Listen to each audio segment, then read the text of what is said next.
Hello my War Thunder enthusiasts, the Bunny here, and welcome back to my 100 subscriber celebration video, which is just another F80 video. The reason why I'm recording the F80 again is that I promised you a long time ago, well, on my first video, that I'm gonna do the F80 video against meteors on Hokkaido, because I see a lot of people struggling with that, so might as well have fun with it. And this first game in the F80 is one of the most fun games I ever actually had in it, because I did something that I see a lot of meteors doing, and that is rushing. And the way the rushing works on jet battles is that you want to stay as low as possible, fly straight into the enemy, and hope that they do not spot you. And since the new spotting system does not allow you seeing people straight below you, you're in a huge advantage.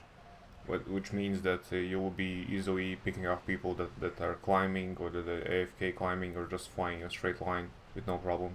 And what you should be aware of in jet gameplay is that you're actually being rewarded for being aggressive. But of course, being aggressive with jet has its flaws. For example, if I'm rushing straight in, I should be aware that it can happen that there's like 4 enemies there, and that they can just swarm me and kill me with no problems. Other aggressive tactics involve you forcing head-ons, which of course can be really dangerous, and of course high-speed turning, which F80 really excels at. But of course leads to you losing a lot of speed, so you will only have one chance of doing any of those maneuvers right. So yeah, no pressure. Oh yeah, I forgot to mention the 50 cals and the recent change. I mean, it's not really recent, but it's recent for me, because what I've witnessed all the times in the MiG-15 is that my wing just instantly disappears when I face an F-25 or an A5 or a CL. So I started doing some testing, and I found a new motto for this plane and every other plane with M3 machine guns, and that is just the tip, baby, if you know what I mean. But no, seriously, these guns are really good at clipping tip of the wings with like minimal effort, as long as you have the trigger control, or actually the patience of just shooting the tip of the wing and nothing else. Fires are still possible, but they're not really reliable as a tracer, so you will be mostly using stealth or omni is your best bet. Okay, let's go back to the gameplay. I skipped a little bit forward before I found the enemy. You can see a few dots climbing straight above me, so I'm gonna go as fast as possible straight below them and be as sneaky as I possibly can. I'm just gonna notify the team where are they climbing at. I don't know why the meteors don't rush at low tier. You can get away with the meteor with almost doing anything. Doesn't matter. Okay, we are zooming up to the meteor. He has no idea we're coming in. I'm gonna use the weapon now. Also, I do not use web until I really need it, so because it only lasts for like 2 or 3 minutes. There goes the tip of its wing. But yeah, as you see, it does spark a lot. Even though it's a pure API and incendiary bullet, it's only effective against wings and of course pilot sniping. But I think it's easier to clip the wings anyway. Okay, now I just leveled off, and now I'm gaining speed and looking who's gonna be my next target. I see a random meteor is straight behind me, so I'm just gonna ignore him for now. The rest of my team is still side climbing, even though they know that everyone is pretty much on this side, and we're mostly fighting sea meteors and long wings, so the higher they climb, the bigger disadvantage that they are gonna have, even in Banshees. Okay, I see the meteor is trying to do a head-on, short burst, break off. Just level off and continue to run away. I see the whole swarm of meteors is behind me, but they can't catch me anyway. So I'm just gonna see who's next in the line. See 2 people are trying to do head-ons with me. I'm just gonna poke one of them. I missed. See the other one is diving. I'm just gonna slightly pull up, so if he tries to follow, he's gonna break his wings. For some reason he decides to break off, even though he would have probably shot me down immediately. So I'm just gonna ignore that as well. Okay, I see a vampire above me. I wasn't even sure if I could even catch him at this point, so might as well try. But I see another meteor is coming in, and this is like the best part of this game. I laughed at this so hard. You'll see what I mean. So I know at this moment that I cannot outrun him, at least not at this position. So I'm just slightly losing speed into a side turn and making him very slowly overshoot. I'm using the air brakes. I was a bit lucky in this confrontation because I did spark quite a few Hispano bullets. Meteor air brakes are better than the F80s, so even though he was late on the air brake response, he can still keep up with me and not overshoot. So I'm forced to kick the throttle as well. I mean, kill the throttle. And at this point I try to level off with him so he can really slowly overshoot, but he didn't actually calculate his speed right, and ta-da! That's another way to clip the wing of the Meteor. Of course, at this point my plane is pretty much fucked up, but this match is far from being over. There's still a lot of enemies to shoot down. So I switched back, turned back into the team, and I see there's a bunch of vampires flying around here. And of course, vampires, as you saw in my previous video, can be really dangerous against Americans, simply because they can turn so well. And of course they have 4 Hispanos, so yeah. Okay, so I'm gonna focus on one of them and the rest I'm just gonna dodge. I see the one is trying to do a head-on, just gonna pull downwards just in case. Okay, the other ones are breaking off, so I'm gonna focus on this one. Now I see there's a meteor diving on me really close, but I'm just fast enough so he cannot catch me because I'm still on WEP. So now I'm shooting and moving between shots just in case, so he doesn't snipe me from behind. Just a few more vertical lines towards the vampire to clip its wing. There he goes. Now full throttle and getting away from the meteor, but my weapon just ran out, so that could be a problem.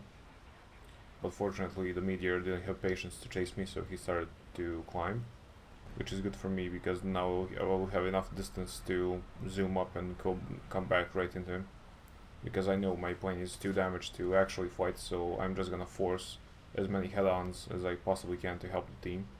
Well, at least what's left of the team. So now I have enough distance so that I can zoom up. I'm gonna pull a straight vertical. Now looking at him, is he gonna do a head-on? Yes, he is. I'll force him straight into a head-on. My rudder is damaged, so I cannot really aim, but at the same time he cannot aim at me because I'm wobbling to the side. And there goes one meteor. There's another one. Okay, now my rudder is completely dead, so I'm just spraying like an idiot. And there he goes. Unfortunately, we still managed to lose, since there was only one guy left and that wasn't enough. Okay, the second game was slightly more relaxing, and I had a few teammates that can actually help me, so I was playing tag team with the other F80 and just shooting down meteors one by one. Of course, the same strategy again, rush straight in, really low, catch some meteors that are AFK climbing, or maybe just climbing and had no idea what's going on. Using stealth really does help. A few misses and there goes his wing. Level off, wait for the other target. I already see the other meteor is coming in.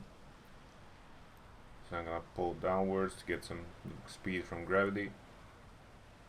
I'm gonna level off. And now we're gonna force a head-on again. Of course, these head-ons can really backfire if the enemy is also using stealth, so be sure to break off in proper time. So now he's closing in, so I'm just slightly going to the side. Few bursts, a hit, break off. Now I know he's focusing on the other F80, so I'm gonna pull back straight into him. Any second now. There we go.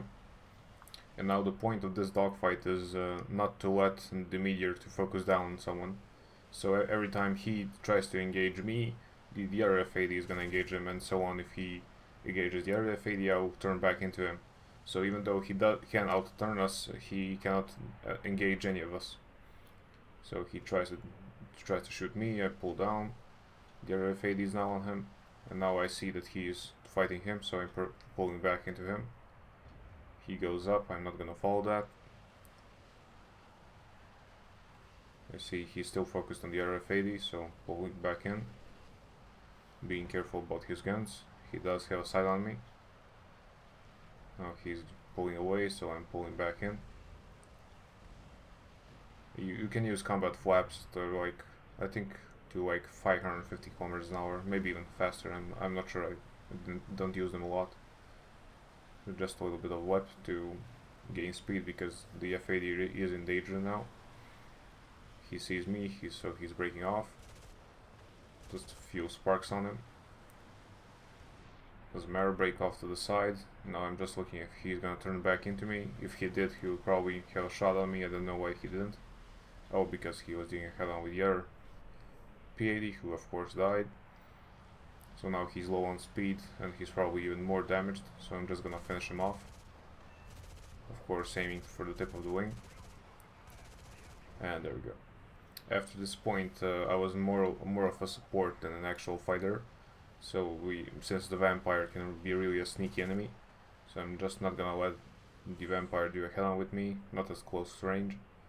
So I know he's gonna go straight ahead, so I'm gonna turn back right into him. He's pulling up. I cannot follow that. And I also see the attacker coming from the side, so I'm just gonna level off and gain some speed. I don't see the attacker often, so I'm not even sure how good or bad that thing is. I just know that it has a really nice dive speed, and that it's deadly at close range. So I see the attacker is not interested in me, so I'm pulling back into the vampire. He goes below me, cannot shoot that. Here comes the attacker. Now I'm being careful about the vampire because he is really close to me now. So I'm not gonna turn, I'm just gonna level off and try to run away from him. Now I cannot stay in a straight line because his panels are really dangerous at that, so I'm just doing his slight maneuvers so I do gain speed, but yet again I'm not an easy target. Okay, the attacker dies in the background. And now the vampire is forced to break off, so I'm pulling right back in as soon as he breaks off. I know the vampire has no acceleration, so he will not be getting away from us. He tries a desperate head-on with the F2H, but dies immediately. But so does the F2H. Doesn't matter, the last guy is a camera who just took off, so I'm just gonna skip to that and see the cleanup. In the meantime, the conclusion is that the M3 machine guns are actually pretty deadly now, as long as you aim the right spot. So don't even try to aim the fuselage or like the cockpit, because it really is not as reliable as this. Even though I did experience engine damage in the MiG-15 by a Sabre, and it does affect your performance a lot. Sometimes it even instantly kills your engine. So, but the problem is that you don't get the kill for that as in a Sabre, because it only counts as hits, and you know that hits only stay tagged to your enemy as a kill credit only for like 30 seconds or so. Anyway, thank you for all the support and the 100 subscribers, and see you in the next one. Bye.